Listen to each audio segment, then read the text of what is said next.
February 28, 1997, the Turkish military breached the democratically elected government in what's been called a postmodern coup.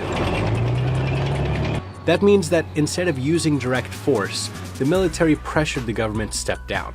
It threatened the use of force, used a media campaign, and propped up strictly secular opposition political parties until the then Prime Minister, Necmettin Erbakan, resigned on June 18, 1997.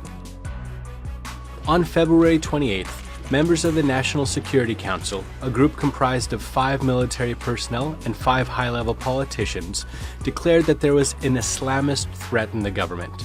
It issued a memorandum demanding religious schools be closed, all private religious courses be handed over to the state, and banned many religious group activities.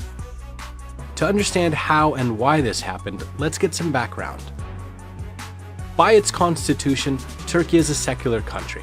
But in December of 1995, the Welfare Party, a political branch of a popular religious group, won more seats in the parliament than any other party. This was the first time in the republic's history that a party linked to a religious organization won a national election.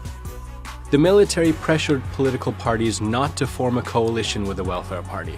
But a year and a half later, the president allowed the Welfare Party to form a coalition after the opposition failed to form a sustainable government.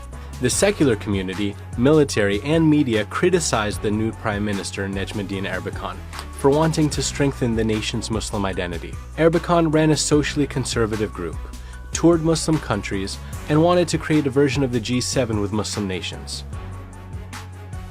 The military and media campaign against Erbakan claimed his party wanted to dismantle Turkey's secular foundation. A popular media slogan at the time was, "Secularism is dying, Sharia is coming."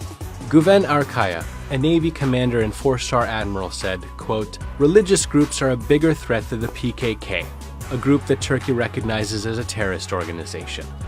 So, what happened after this postmodern coup? The Constitutional Court banned the Welfare Party from government on the grounds that it wasn't secular, and barred some of its members, including Erbakan, from working in politics. A newly formed government began a legal battle against religious expression. They purged the bureaucracy of religious conservative people and implemented a dress code law that banned female students from entering universities with a headscarf. The ban was already in place for most other public institutions.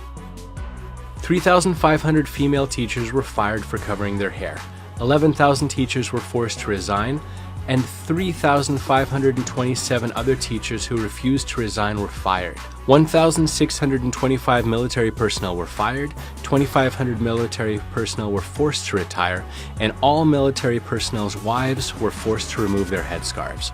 Around 1,000 people were imprisoned, and around 11 million people and many civil society organizations were blacklisted from public institutions and the military. Companies with assumed religious conservative owners were denied state contracts. Now, the army commander said, quote, "February 28th will last 1,000 years. But in 2002, Recep Tayyip Erdogan, who was jailed after the coup for reading a poem,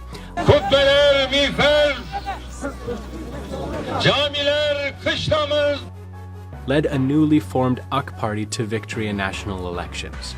It wasn't until the late 2000s that the AK Party government began relaxing laws opposing religious expression, and in 2013 it lifted the ban on headscarves in public institutions.